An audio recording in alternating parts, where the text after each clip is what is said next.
Welcome to It's All About the Questions, where learning to ask the right questions can help you achieve lifelong success. Now, here to help you ask all the right questions is award-winning author, international speaker, and business strategist, Laura Stewart. Good morning, afternoon, and evening, everyone from around the world listening to my show on iHeartRadio and via podcast. We're so excited I am so excited to be here today because I'm sitting here with a broken foot and my wrist in a cast from 2 separate falls 4 days apart. And this is my first day back in the studio in a couple of weeks. So this just feels so great. And it's so great to see Sean through the window and not like just on the phone. Sean is my most awesome producer. So yay, Sean, I made it.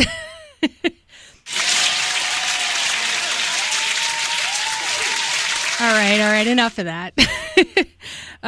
So today, what I think is really hysterical is my guest that's been scheduled is somebody who is amazing at helping people get out of pain. And I am so excited to be having my guest today, Sue Hitzmann, the founder of Melt, which is the most amazing thing that you can do for your body. It's all about self-care. There are instructors all over the world who can help you with it, but she has the paperback version of her book coming out, and she's going to be at the Vero Beach Book Center tomorrow at 6 p.m. and was followed by a reception at Star Pilates afterwards where Christine Purdy's and Ginny Murphy are there, and Christine is a certified Melt instructor. So Sue, thank you so much for being on my show today. Thanks for having me, and I'm so sorry to hear about your foot and everything. Yeah, it's terrible. I thought it was so hysterical that here I am about to interview you, and all of this has happened to me. And if it wasn't for my Melt roller, I don't know how I would have gotten through some of the things over the last couple of weeks. Oh, yeah, and definitely, even when you break a foot or you hurt your foot, and although that's in a cast or a splint, the rest of your body pays the price for months afterwards. So it's great to even, that you do know about Melt so that you can keep melting even with your foot in the cast. There's so much that you can do to actually support your own healing while your body is on the mend so that you're not waiting until the cast or whatever is off for you to then, get back into caring for yourself. It's great that you know how to do it. And I only know how to do it because of amazing instructors and Christine Purdy's I love her. She is just absolutely amazing. Yeah. And, she taught me some of the self-care stuff. And then she works out of Ginny Murphy's studio where you're going to be tomorrow night as well, Star Pilates, talking to people. But for those who don't know Melt, describe Melt and how you developed this, to me, truly effective method of healing. Yeah, well, Melt's it is a simple self-treatment technique. I developed it out of my private practice to basically empower my clients to help themselves get out and stay out of chronic pain by simulating the hands-on methods that I was using in my sessions with them. And I started calling it hands-off body work. And I developed these simple techniques using these softballs and rollers that my clients could use at home in between sessions to deter the negative effects of their daily living that was causing what I was calling stuck stress and that accumulative stress that occurs from day to day that was causing common imbalances that was ultimately leading them down the road to having chronic pain. And what I taught them to do and what I was doing in my hands-on practice was addressing connective tissue dehydration, which to me is a missing link to pain-free living that diet and exercise don't address. Melt that's what it does.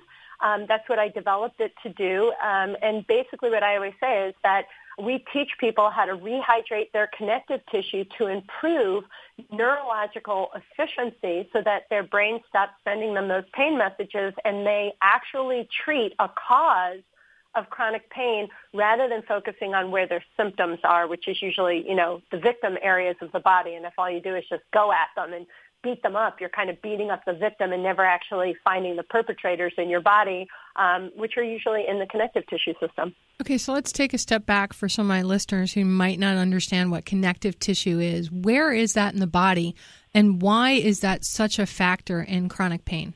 Yeah, that's actually the biggest problem is that people don't know what it is, and they also don't know that they can actively partake in helping keep that system functioning efficiently from day to day, and their daily life is what's actually causing the problems in it. So just as not to get sciencey about it, but connective tissue is everywhere in your body. It is the only three-dimensional fluid-based architectural matrix in your body. It is your stability architecture. And on a macro level, on a postural and structural level, connective tissue is providing your muscles and your bones support and stability. It's what gives your joint shock absorption. It gives your muscles continuity and synergy so they function efficiently and so that information can get to the muscles appropriately so we move dynamically. But it's also the system that supports our cells. And every cell of your body is bathed in this fluid that's called the extracellular matrix, and that's what your connective tissue is. Scientifically, it's called fascia. And fascia is this supportive infrastructure that keeps your nervous system functioning efficiently. It provides architectural support. It's a transportation highway for nutrients. It's where cells absorb their nutrient that you eat, and then it gets transported through connective tissue and into your other cells. It's also what keeps your blood vessels stable. And what recent science is recognizing is that daily living is causing an issue in our connective tissue. And even if people don't have pain, if any of your listeners, just to kind of give them an idea here, is that, have you ever sat for long periods of time, and then when you get up, your body feels a little stiff, like, you kind of wake up in the morning and you feel like the dried out sponge left on the kitchen sink, and just like that dried out sponge, you don't just slap water on the sponge, so just getting up and drinking water isn't enough. What you have to learn to do is to basically work the fluid into the sponge to get it to move. And we've all, again, experienced that. When you get up and you move around, that stiffness tends to go away. But if you think of connective tissue kind of like a fluid river, daily living is actually causing sediment to accumulate in that river. So if you are like most people, you get up and you move around and it goes away, so you never do anything about it, you're actually missing what I call a pre-pain symptom. That's your body saying, hey, the tissue is getting a little dehydrated here. Can you help me out? And if you ignore it, what starts out as being a little stiff feeling when you get up and move around can quite quickly accelerate and cause your joints to ache. It causes your posture to misalign. But if you're like a lot of people and you get those symptoms and you just pop an Advil, you're causing even more problems, because if your connective tissue stays in a dehydrated state, it can actually alter the structure, and that exhausts your nervous system's ability to function efficiently, because the environment that the nervous system is operating in is faulty. And that is really a key cause of not only chronic aches and pains, but a lot of disorders, diseases, and dysfunctions that can occur over our lifetime. And what the science is starting to really point to is, hey, if we were to focus on connective tissue and learn how to restore its properties and get that stiffness to elasticity to balance back out, could that then deter some of these things that we associate with not only daily living but aging, and improve the quality of people's lives? And that was a hypothesis that I had back in the 90s, and before the science was really pointing in my direction, that's was how I developed MELT, was to say, gosh, could I restore the fluid flow of that connective tissue? And the answer was yes. And not only did I help myself get out of pain, but I've literally helped thousands and thousands of people in a private practice. And, of course, with the book and our instructors, it's been hundreds of thousands of people have found benefit to the method. And, I always say now everybody's a myofascial expert. We've kind of popularized the message here. And so you're going to hear more and more people talking about how to rehydrate your connective tissue. But I think MELT was one of the very first neurofascial self-treatment techniques that's shown remarkable changes and lasting benefits for many, many people. Well, here's what I noticed the difference with MELT, because I've explored so many different modalities over my 53 years with different things. And, it's you talk about dehydration, and everybody who's listening, you can't fix connective tissue dehydration by just drinking more water. I mean, it helps, Correct. But that's not what we're talking about here. you need to have movement. You need to have the correct kinds of movement, if I'm correct, if I'm saying this correctly, Sue. Sure. And what I like about Melt is it's easy to do. It doesn't take a lot of time during the day to do it, and small amounts of it have major rewards. Yes, that is. I think all of those things, are really so important for people to know, because although water is very important to connective tissue and a healthy diet is as well, the bad news is that lots of people eat right, they move, they exercise, and they still have chronic pain. So the question is, what's missing? And my answer always is just that we need to understand how this system functions and how to treat it appropriately so that you get this quick change. And I think, people see the rollers and they immediately go, oh, it's a foam rolling class. It's self-myofascial release. And I always say, first of all, we don't really roll very much.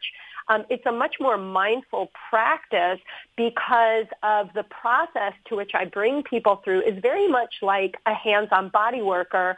I developed what I called the 4 R's of Melt. And the first R is to reconnect. So what I think has been so impactful for my clients and has also empowered them to do self-care, because, when somebody's in pain, they're almost afraid to do anything for themselves because they kind of think, gosh, I might make it worse. I was exercising and that's when my back went out. So there's a fear that gets drawn into self-care. So what I developed was a way for people to identify what connective tissue dehydration feels like, to identify where this accumulation of stuck stress, if you will, that's my layman's term for connective tissue dehydration, is stuck stress, where the stuck stress is living in their bodies, so that they can start to hone in on common imbalances that many of us possess that are left unaddressed from day to day because of this connective tissue issue, instead of focusing on where they have pain. So I always think what's a unique difference between Melt and something like self-myofascial release, which was designed to restore blood flow to muscle, is that self-myofascial release, they tend to go directly to areas that they think are too tight or causing them trouble. So if somebody says, oh, your hamstrings are really tight, let's roll out your hamstrings. And then, you see people ironing themselves like a shirt, and when they find a stiff area, they're told to land on that area and almost inflict pain, like they're going to win an award for inflicting pain on their body. And my proposition to people is, hey, if you're in pain, why would you cause more pain to get out of pain? Or if you have a problem, why would you beat your body into submission to make it change as the first route of self-care? And what is easy about Melt is that it feels good while you're doing it. And you're right, Laura, it takes 10 minutes a day. You don't have to go right to the areas where you feel pain. And in fact, that's the absolute opposite of how I treat people in both with my hands-on practice and with Melt. We call it the indirect before direct approach. And what most quality body workers will tell you is that most often when somebody has, let's say, your back goes out of nowhere, the last place that they're going to sit there and put pressure on and pull on and stretch on and work on is the low back, because that's the victim. It's the part of your body that's crying out for your help. So why is it our way to walk up to that area and beat it up to make it change, right? And so I say, hey, how about doing it a different way? And that's what Melt's about. So you talked about the 4 R's, and the first one you said was reconnect. Mm-hmm. So what are the 4 R's? So the 4 R's themselves are reconnect, rebalance, rehydrate, and release. So reconnect techniques are assessment techniques that you can use where you can begin to identify common imbalances that many of us, again, possess that we leave unaddressed, but these are the ones that accumulate and end up causing most of the stress in our neck and low back and destabilize our core. So once you identify which of the common imbalances you have, then we bring you to the next R, which is called rebalance. Okay, before we do the rebalance, let's talk a little bit more about the reconnect, because having experienced it myself, I thought that the reconnect was so huge for me. And like when I was working with Christine, she has me laying on a Pilates Cadillac, and she says, tell me how your body feels on the table. Is it even on the table? How did you come up with the questions that the Sure. instructor needs to ask to help somebody gain the awareness of where their body is really not in alignment versus the pain point? That's right. That's a really great question. So when I was working with people with my hands, I mean, I do have this uncanny gift that I feel is like my greatest blessing, is that I was working on my clients, and with my hands, I could feel and find areas of imbalance. And what and I take copious amounts of notes on my clients. And what I started to recognize was no matter what their problem was, if pain was really the primary issue, I have pain, it's decreasing the quality of my life. What I was finding was that there were 4 common imbalances that many people have that across the board, every single one of my clients who had pain, all of them had at least 2, if not all 4 of these common imbalances. And so when I started to recognize that, it was actually a client who said to me after I gave her homework, and she came back and I said, how did the at-home work go? And she said, I actually didn't do it. I was afraid I was going to make it worse. And so I thought, how can I get her around that? And I put her on the floor, and I started describing the common imbalances that she had. And she's like, I can feel that. I do feel those things you're saying. I said, okay, so now that you feel them, now let's put you up on the roller, and let's do the homework, and then let's get you off the roller. And so 10 minutes later, after we did a rebalance sequence, I got her off the roller. And sure enough, I said, so, let me even point out the 4 common imbalances, because if your listeners are at home, if you want to lie on your back on the floor, what you want to notice is if in your upper body, a common sign of stuck stress is feeling like all of your upper back weight's just right across your shoulder girdle. You can almost feel your shoulder blades on the ground. And your mid-back, where women define the bra line, that whole region of the ribs that should be the most weighted on the ground, will feel arched off the floor. You might also notice that your tailbone is more on the ground than your butt cheeks, and the back of the thighs, instead of being heavily weighted on the ground, they'll feel off the floor. And if you've got 1 or more of those 4 common imbalances, you've identified that stuck stress. And so when my client could do that for herself and then treat it and then come off the roller and say, oh my gosh, those imbalances are gone. I said, so now you know when you're doing it right is that you make the changes in the right direction. And I started sharing that with my clients in a one-on-one environment, and that was in the late 90s. And so by 2004, I just knew I had something, because I was helping so many people address all sorts of common imbalances just by eliminating some of these common discrepancies in their system. And in 2004, I thought, I think I could teach people this in a group environment, and maybe I could keep people out of my office altogether.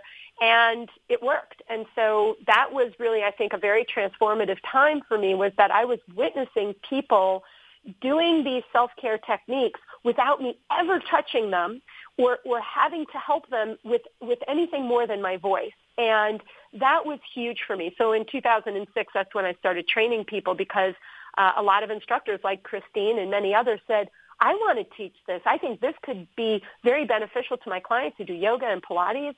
And, now we've got 1,300 instructors worldwide who are sharing this method with people in group environments, which I just think is amazing when you can do something in a group, because I think that there's something about that social environment that also helps people with their pain, is that they're not alone in their pain issues, and they suddenly get to work with someone else, and that can really ease the burden of pain overall. So it's been a real amazing time to help people recognize those common imbalances and get people out of their pain issues. Which is so great, but we're talking about the pain, we're talking about physical bodies. What I love is how the work and everything you just described with the 4 common imbalances, that actually hits on so many levels beyond the physical. By becoming aware of how your body is laying on that table, it forces you to be so present and get past the sort of, and this probably doesn't translate well to radio, like like paying attention to the most painful part, or the part that's shouting the loudest, isn't always where the problem is. That's right. And that's just the point, Laura. Really people need to realize that. And I get it. When you're in pain, you want to tune it out. You want to take a pain reliever so you don't feel it, or you want to ignore it. And the problem is when you have an area of your body that is just screaming at you, whether it's your, the bottom of your foot or your back or your neck or your shoulder, or maybe it's, some people don't even call it pain. They just call it, their normal discomfort. And I say, guys, there's nothing normal about discomfort. It's your body trying to tell you something. How is it that we're listening? And the point here is that a lot of people really aren't listening. They're getting angry over the fact that their body's trying to tell them something at all. And so again, tuning it out, ignoring it, these are the things that make pain accumulate, and it actually exacerbates the problem.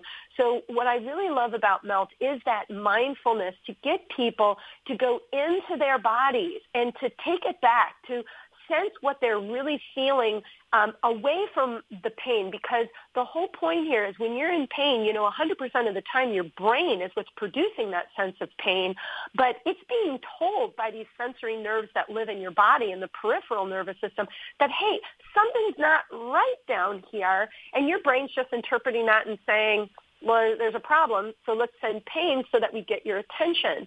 So here what we do is we shift the mind into reconnecting to the whole body, to the whole being, and honing in is actually one of the first parts of getting out of pain, is that self-awareness. And I always say that we wait until we've got a problem to do something about it. So really, as much as people think that they're so proactive in their lives, they're eating right, they're exercising, they're not. We're usually more reactive to our lives. When we feel fat, we exercise. When we feel tired, we take a nap.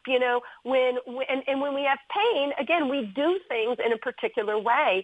But here what we're doing is shifting the dichotomy. We're saying, let's not do it that way anymore. Let's try something new because, how's your way working for you? And most of the time when I say that, how's it going? They're like, it's terrible. I say, well, maybe instead of focusing on where you have pain, if we could focus on the imbalances in the body, maybe we could stop that pain signal from occurring. We could improve the nervous system's efficiency and get things back on track. And that is the beauty of Melt, and that's what I've been able to teach people how to do for themselves.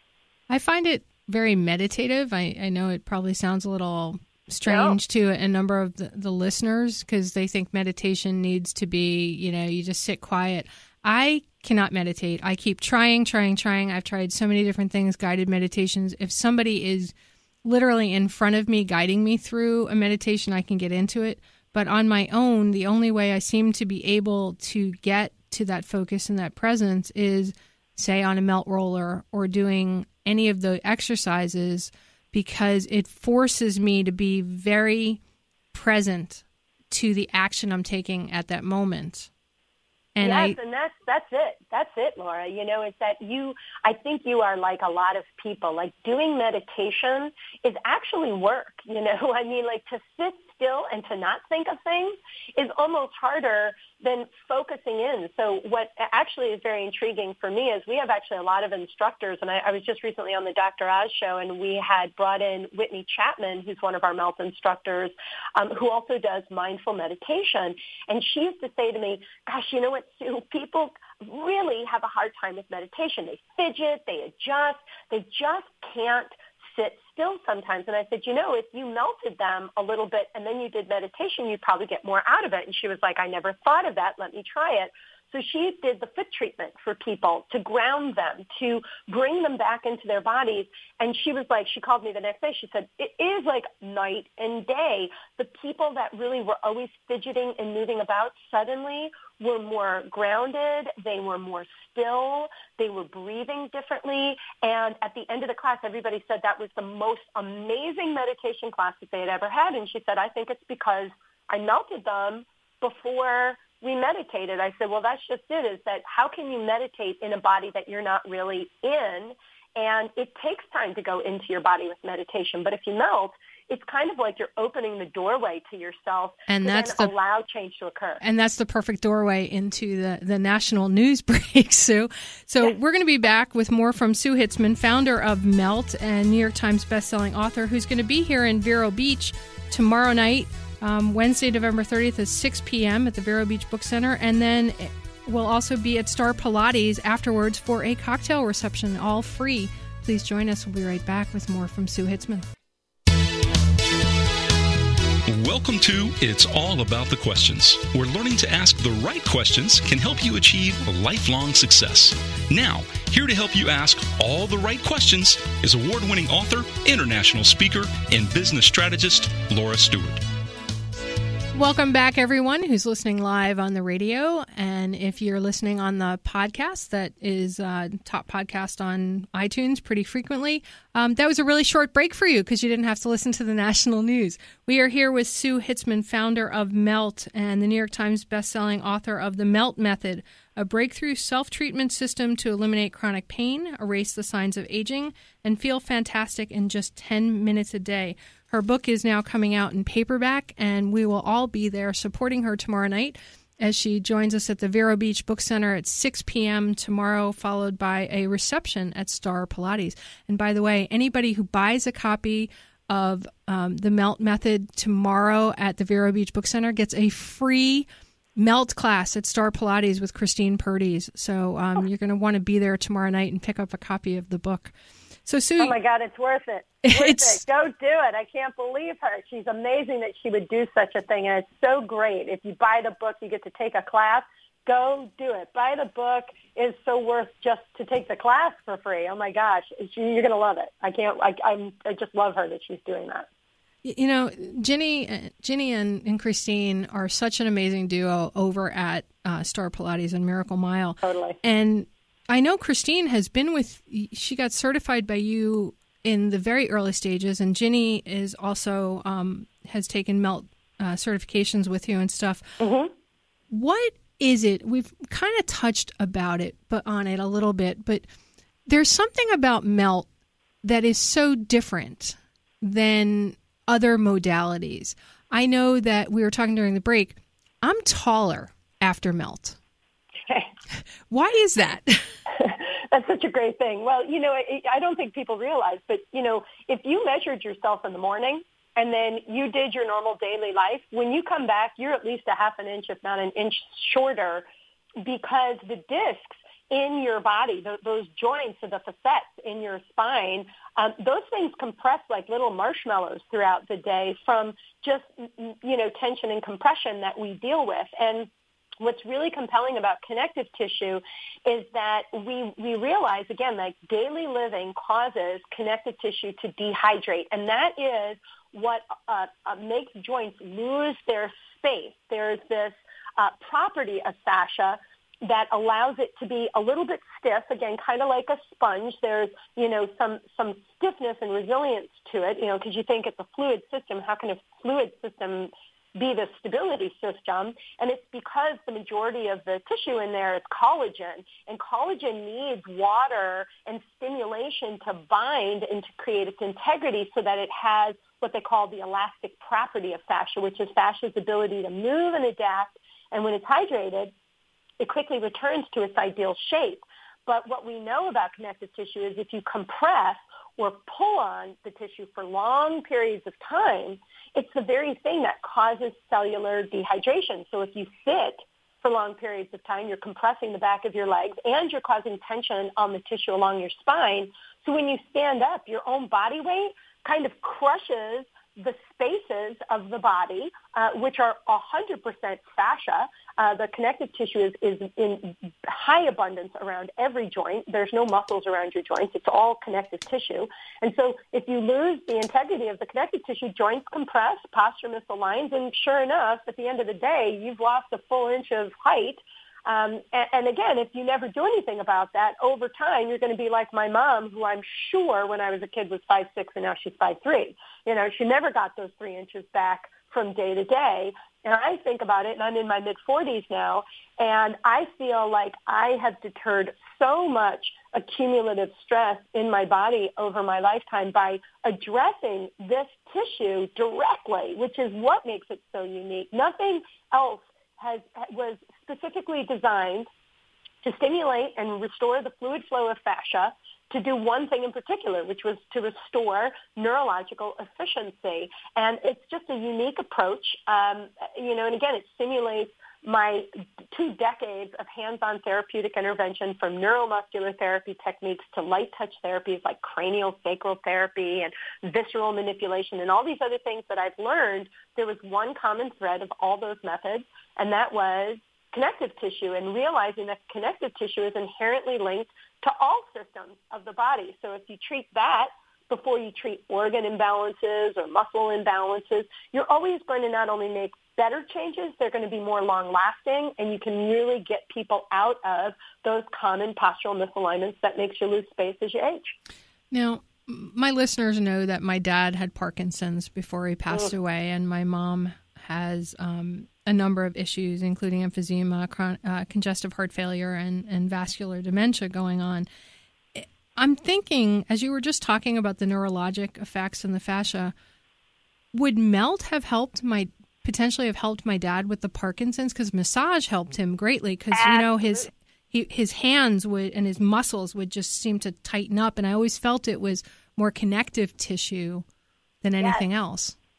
That's exactly right. It is actually the missing link to a lot of disorders and diseases. So, you know, when I was working with people way back in the 90s, it was mostly athletes that had sustained an injury that wasn't healing properly. And so those were my clients. But when I made the great success with them, they sure enough told their mom, their brother, their aunts, their uncles, and their friends that, oh, Sue can fix anything, go see her. And my practice quite quickly shifted from working on athletes to working on regular people. And what I started seeing more and more of were clients with MS, Parkinson's, fibromyalgia, chronic fatigue, Dupuytren's, all these crazy disorders that not everybody knows a lot about. And the bigger issue with all of these is that the symptoms for everyone can be very widely varied, and the medications that the people are being treated with not only can perhaps help their dysfunction, but it can actually cause more dysfunctions to occur and more side effects.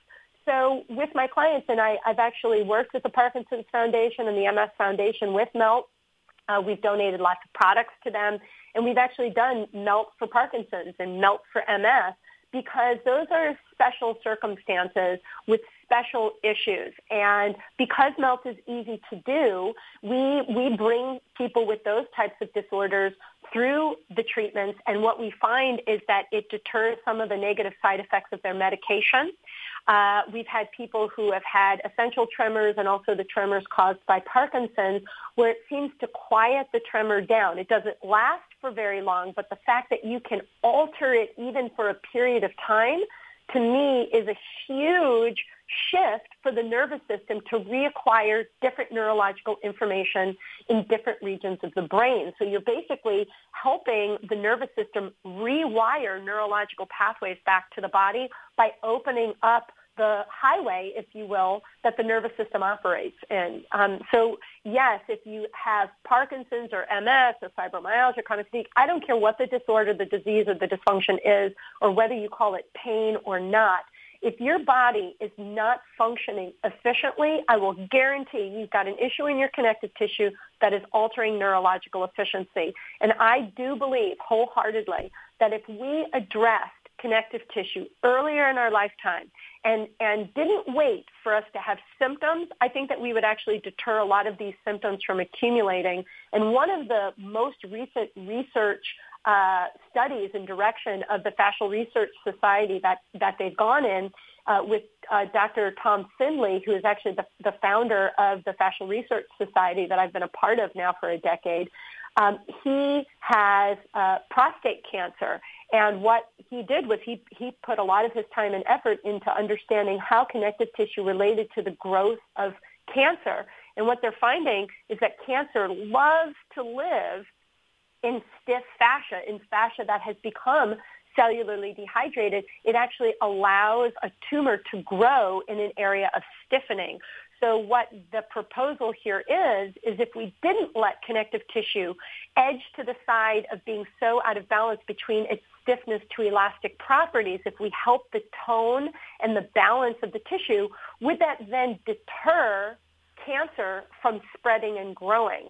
And that's where the research is today. It's still, the jury's still out for deciding, but we definitely have a lot of evidence that's showing that keeping fascia in its hydrated fluid flow mobility is absolutely essential to our overall wellness and longevity of our good health over our lifetime. I'm a firm believer in natural modalities to resolve things. Yeah. And, sitting here, like we said, with a broken foot and my wrist in a cast, I've obviously resorted in the initial stages to painkillers because the pain was just out of control, and some other medications to help calm everything down. And now that I am off the acute, I wouldn't have gotten through it without my melt rollers. But, we're about, I'm going to go into commercial break before I ask my next question because I don't want us to get cut off. So we'll be right back with more from Sue Hitzmann to talk about melt.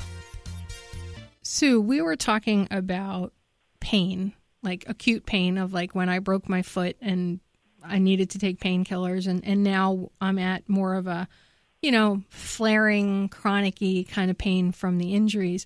What is the difference for people to understand between acute pain, chronic pain, and like say sudden chronic pain that comes along? And how do you know when you should be doing melt or taking a pill?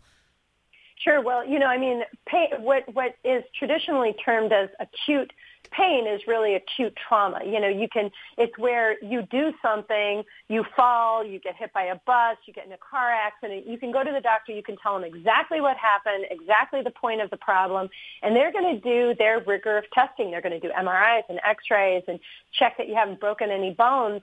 And then depending upon the acuteness of the pain that your brain is sending you, that is the best time to take a pain reliever or, something that is anti-inflammatories and pain relievers, because your nervous system just gets so overwired that it actually, if you don't take a pain reliever, it can actually deter the healing process because your nervous system is just so out of balance. It can't do everything. It's protecting you. Acute pain is a protective response, and it's trying to repair at the same time. And it's very difficult for the body to do both things at the same time. So taking a pain reliever can quiet those regions of the brain that send us that pain response and can kind of boost our body's natural repair during that time. It allows us to sleep and quiet down, and that's a good thing. But when you have chronic pain, that used to be determined as something, that was related to a disease or a disorder that was causing a side effect of a chronic pain symptom. But what most of us are up against is what I call sudden chronic pain. It comes on with the same type of aggression as an acute trauma, but the thing that you did was in no way a trauma. Like you bend over to pick up a pencil and your back goes out, or you do the same down dog that you've done 3,000 times, only this time your hamstring snaps, or you do a bench press and, oh man, your shoulder really gets a pinch. Those are what I call sudden chronic pain. Although you can tell a doctor exactly what you did and exactly what happened, the thing that you did wasn't a traumatic experience. It was just time over tension overload in the connective tissue. The connective tissue wasn't supporting the joints properly or fast enough, and it lost its ability to react and respond to your movements prior to you moving. That's what fascia is designed to do, is to pre-stress muscles and joints so that you move and you don't, damage anything. Joints don't get too close together. Muscles don't pull too fast where you tear them. And that's what fascia, when it's hydrated, is supposed to do. But again, if connective tissue is dehydrated, you get sudden chronic pain, and you go to your doctor, and the buzzkill here is that a doctor is going to treat you like you have an acute trauma, and they're going to give you pain relievers and pain medication, but they're missing the cause of the pain wasn't a trauma, but they're treating it like it was. And that can cause more long-term issues for people. And whether you had an acute trauma or you had sudden chronic pain, either of the two can actually become chronic pain, and it can actually alter your own neurological functions, where your body just starts to produce, it's called a cytokine response. Your cells start to create inflammation in your body, but you might not actually have an injury at that point, but your body is still sending down an inflammatory response. And that, again, can slow the healing process. It can cause more inflammation that's unnecessary, that's low-grade inflammation in our tissue that can, again, alter connective tissue's ability to restore its supportive qualities. And, again, you have a higher tendency toward chronic pain, chronic issues, repeated issues, and just a sense of dis-ease or disease in the body over your lifetime. So this is, again, why I say, although 100% of the time the brain's producing your sense of pain, you got an acute trauma, good to deter your brain's response.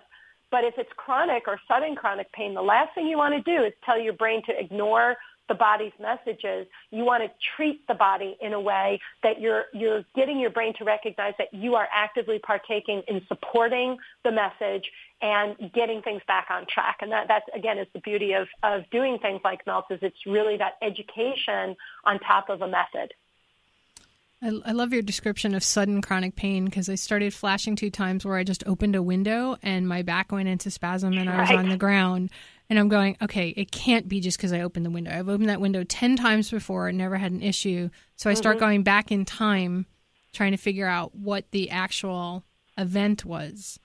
And there isn't, right? I mean, again, connective tissue, if it's not hydrated, it doesn't react and respond. And all you do is open a window and boom, your back is gone. It's like, whoa, what happened? Or it's like when I missed the step and fell down and broke my 5th metatarsal in 2 places, there was a lot of events leading up to that moment where I wasn't fully present and I missed the step. And that's such a huge thing that you're saying, Laura, because that's just it. Is a lot of times we get into an accident or something happens, and part of it is that we're just so focused on everything outside of ourselves, and a lot of us, that's kind of how we live our lives, is that we focus on everybody else but ourselves. We focus on our children, on supporting our parents as they age. We worry about our finances, our jobs, our social status. We look at our Twitter feed and our Facebook, and all of this is so important, but we never really get to the root of us, and we tend to be the last person on the totem pole that ever gets the support truly. And then, just like what you're saying happens, is that I wasn't really fully present, and you're a more embodied person to even acknowledge that occurs, because most of the time my clients will say to me, I don't understand why my body is failing me. I give it so much. I exercise and I eat right. And I'm like, I think you're missing something there, my friend. Your body's not failing you. You're failing to listen to your body. I think if you quieted down and stopped feeling like you were being, shot down by your body or cut short by your body, that you'd actually realize that your body is just begging for more of your attention and more of your love and your joy. And I hate to say it, but a lot of people walk around miserable. They're unhappy, they're depressed, and all of these things are part of the cascade of our connective tissue issue that, again, if you keep ignoring the body's signals that started out as, you sitting around and then getting up and feeling stiff and it going away, to your joints hurting you, to your digestion slowing down, to you gaining weight, having sleep issues, digestive issues, then it turns into anxiety and depression. You've got weight gain, and now you're just miserable. And this is part of the process that I've gone through with literally tens of thousands of people, is that most of them who are depressed and unhappy, they've lost their joy. They've lost their happiness. They've lost the love for themselves first and to make themselves important. And they actually don't feel like they should take 10 minutes a day to help themselves. And I say, you're doing the disservice to yourself. You are part of your problem. Help me help you help yourself. Let's get you back in your body. Let's make you important, and let's find some happiness in that. And again, that's why I so am blessed and honored to have thousands of instructors who go out there every day and help people in these group and one-on-one environments. And that is part of that social community that we need. Fascia is the tie that binds us together. We all have, no matter what our lifestyles look at, we all have this amazing architectural supportive tissue that is also the intuitive part of our being. It's where we take vibration in from the outside world and how our brain interprets our outside environment. And so I could go on for hours with this, Sue, but we're in the last couple minutes. I want to make sure people know how to find out more about MELT. Your website is meltmethod.com, correct? Yep. And your book is available everywhere books are sold. New paperback version, which has more updated information from the original hardcover. It's a New York Times bestseller, MELT Method. And you're going to be at the Vero Beach Book Center tomorrow night, Wednesday night, November 30th, 6 p.m., signing your book. Tonight, I'll also be at 8 p.m. I'll be down here in Miami, which is where I am right now, at Books and Books, which is in Coral Gables. And that's at 8 p.m. tonight, Books and Books in Miami. So if people aren't up where you are, but they have friends who are down here, have people come down and I'll share with them what changed, this 30,000-word change and why it occurred in the book and what I needed to do to help more people. And again, they'll be able to experience the hand and the foot treatments. And we'll also be giving away products at both this event at Books and Books, as well as 6 o'clock tomorrow night at the Vero Beach Book Center. And remember, if you're at the Vero Beach Book Center and you buy your book, you get a free MELT class at Star Pilates with Christine Purdy and Ginny Murphy. Bonus. So that is an excellent bonus. Looking forward to meeting you in person tomorrow night, Sue. Me too, Laura. Thank you so much for having me on the show, and I hope that your listeners will come and meet us and meet Christine as well. And I do look forward to meeting you as well. Same here. And if you're listening on the podcast and you're somewhere else in the world, because I have listeners all over the world, all over the United States, all over everywhere, you can get the book on anywhere books are sold. I highly recommend it. 10 minutes a day, no matter what's going on in your life, it can help you based on my personal experiences. Let me know your experiences. Remember, everybody, the right questions can change your life. So what are you asking yourself today? Have a great day, everybody. And remember, do a little self-care today. You've been listening to It's All About the Questions, starring Laura Stewart. Connect with Laura at it'sallaboutthequestions.com and download a free workbook that will help you ask better questions starting today.